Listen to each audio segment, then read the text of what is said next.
Hello everyone, welcome. My name is MJ Pestridge. Welcome to another P3D video. This is actually a part 2 video on sort of how you can set up your controllers. I did a part 1 a couple of months back maybe, and missed a few things out and wanted to do a follow-up anyway. I had some questions, so I want to go through them.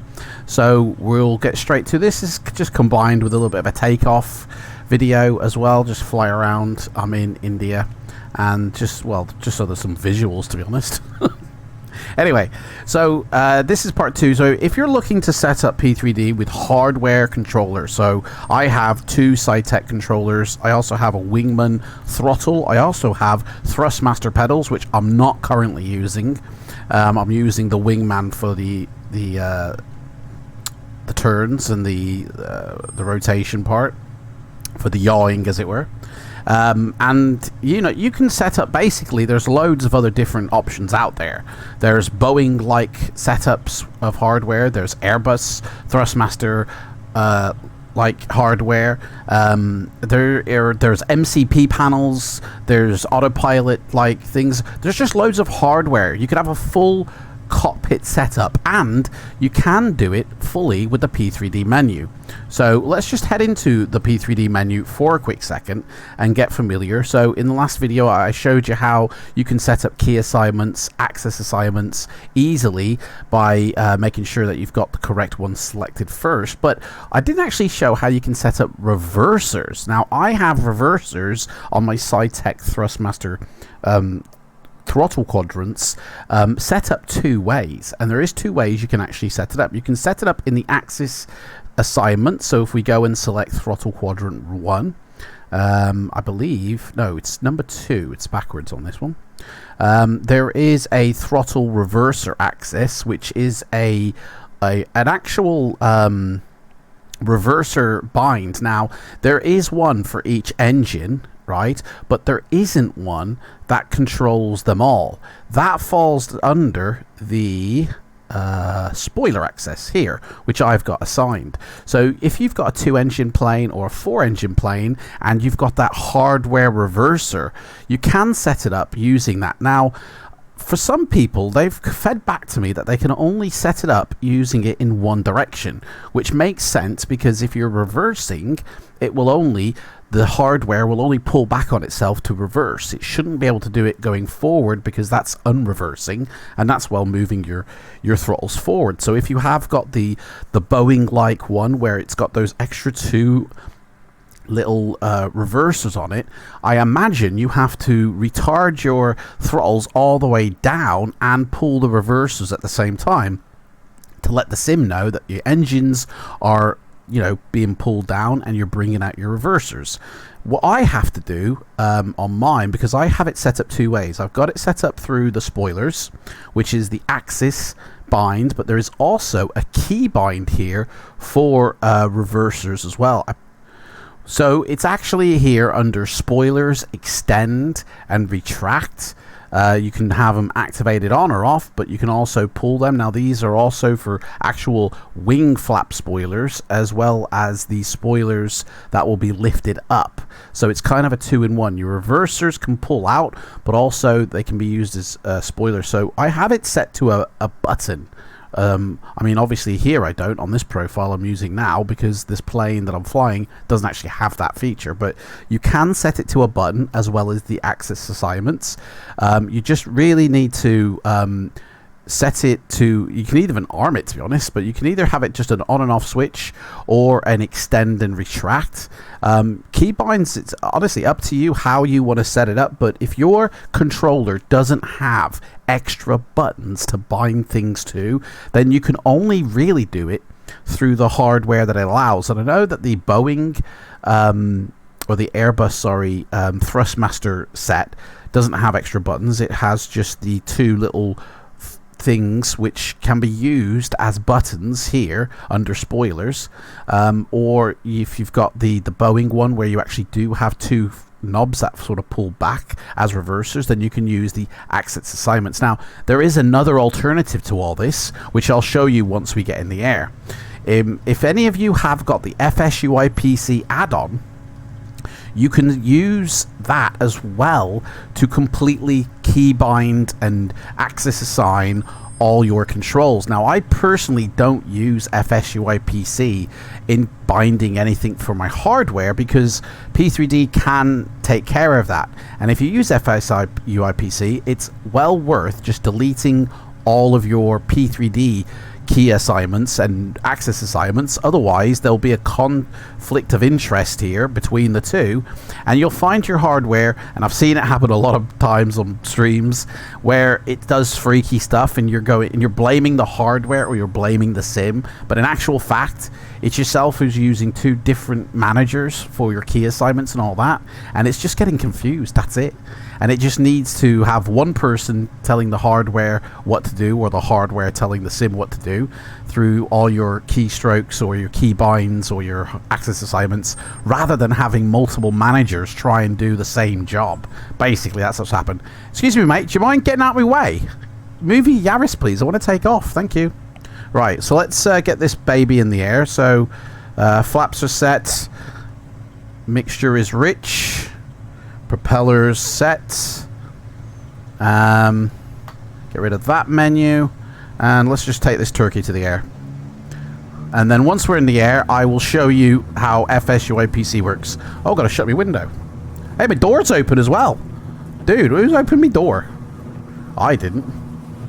Bit of a ripperoni, innit? Right, flaps are set. We are ready to rock and roll. She can fly, and she is. So that's it. We're up in the air. Gear up. And here we go. See, we're out in India. This is VTBS. Nice little airport. And I'm just going to throw on the autopilot already. Just so before my speed dies. Hello. Throttle flaps up. Let me throw on the autopilot as well.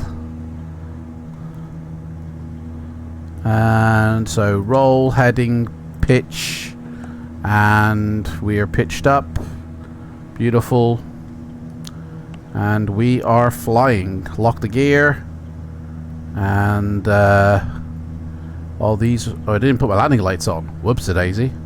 Okay, so we're in the air. The airport's down below. Right, let's rock and roll this puppy. Right, so Fsuipc is a little brilliant add-on. Now, this here not only allows you to use keybinds and buttons and hotkeys and all this, but you can also use autosave, which is great for long-distance flying. And if your computer sort of crashes on you, you can actually go back into where exactly you left off. It has a lot of other things as well, a traffic limiter, loads of like time keep, time restore, extend your battery life factor. Like, this is really good to use. But the hotkeys, the buttons and switches, you can set your actual hardware, and this is updated constantly, more so than the sim, in fact. So if you're having trouble with the P3D menu, use Fsuipc. Now, I will do a full video about every aspect of this, and it can be used in Microsoft as well as P3D in a different video, but look on how to set the key binds, the key presses, everything up with this, because this is actually much more worth it than you know, you would think. But really, the P3D menu has everything you really need. So let me head back into the menu. One thing I didn't show in the last video is all about the dead zones. So the sensitivity, the null zone, really the sensitivity and the null zone really for the let's see here, this one. I tend to put sensitivity down to 1, sorry, which is 0. It doesn't go any further. But if you do that, it actually like removes any type of sensitivity. So it's best to kind of have it like a little bit sensitive, and not overly sensitive. At the end of the day, if you're not sure what it does, just hover above, and it'll provide that for you. And you can then set exactly what kind of sensitivity you want. If you want to have it, you know, the rudders, the ailerons and all that. And if we go back in, take off the autopilot. it now features that sensitivity I placed, and it creates a little bit more of a fluid banking or a fluid motion, makes it a little bit more weighted, makes it a little bit more easy, like in terms of, when I say easy, as in what it should actually be. So put the autopilot back on, let her find herself again, adding pitch,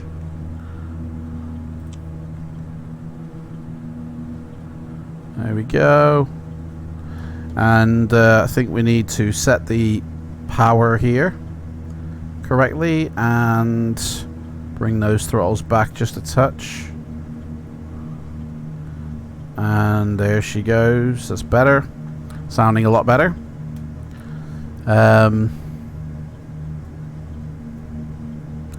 Yeah.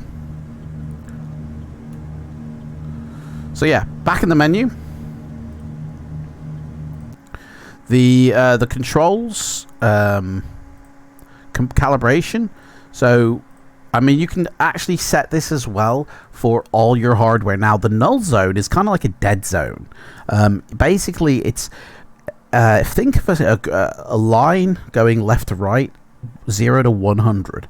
You know, and the more of a null zone you set, the less reactive your hardware will be. So if your null zone is at 100, basically you're gonna kill any sensitivity in that, or like time before it reacts, basically. Before it does react. If your null zone is set down to 0, you haven't got set any null zone and it will react instantly. The more of a null zone you set, the longer it takes for the input. It's like a delay lag, I guess, from the input to your hardware to the sim registers. So, like, as you can see, my null zones are pretty much in the middle. I think by default they are in the middle, and that should actually, in most cases, be okay. But obviously, a Boeing jet commercial airliner or an Airbus commercial airliner will react a lot differently than a Cessna 172 or a 152 in terms of when you pull back and then what kind of action you get. And this is actually where you fine-tune a plane's flight dynamics to the environment. I see a lot of people going, well, it's on rails, mate, P3D. It's a lot of rubbish. Flight dynamics are all the crap. Well, actually, it's more to do with your controllers being set up and calibrated correctly to the sim. And everything's just left to default, but you're really meant to come in here to fine-tune it, to make it more realistic, not just accept the default. P3D is a default sim, but it's not designed to be used as a default sim by its users. It's designed to be taken and manipulated in the way you want to fly it. And if you want to fly your commercial airliners like a Cessna, mate, go ahead and set it up like that. You can. Or you can set it up in the way that it's designed to be flown like a Boeing airliner. And having the delay or the lag of the controllers, you know, as you're manipulating them, or the sensitivities as you're pulling, how much will it pull? How weighted will it feel when you pull back? Will it really feel like weight that you're pulling back? Or will you just pull back and the plane goes up? These are the kind of things that you set here. I don't see this in any other sim, by the way, like where you actually can feel weight pulling back, because if your sensitivity is very small, your null zone is very high, you really kind of have to pull back quite far just to put your nose up in the air. It does actually feel like you're heavy lifting the yoke backwards. But if your sensitivities and null zones aren't set correctly and you do pull back, your nose could fly off into the air and it'll go, well, this is unrealistic, mate. Do you know what I mean? So it's set your null zones and your sensitivities correctly to the plane itself. You can actually have profiles. So if you go into the access assignments, you've got the import and export option here. So if we go to import, as you can see, I've got a 377 Stratocruiser option. I've got a Dornier, I've got a Commander. I've actually set these up per plane.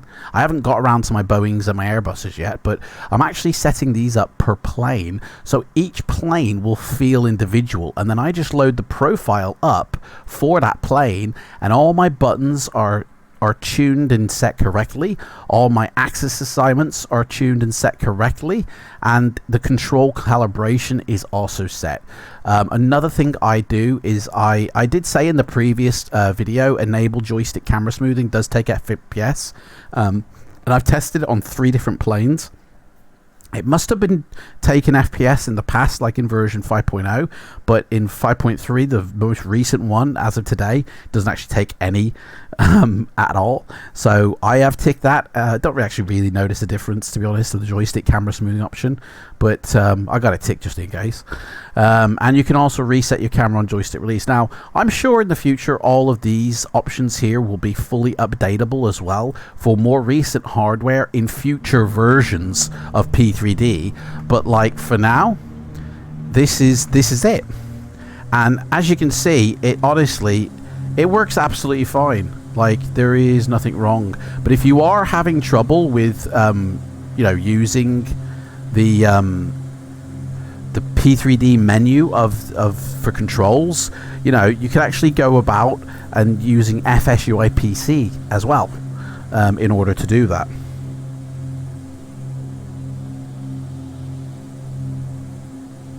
So, like I said before, null zones and dead zone sensitivities, and having your reversers set basically is all the stuff that I missed in the last video.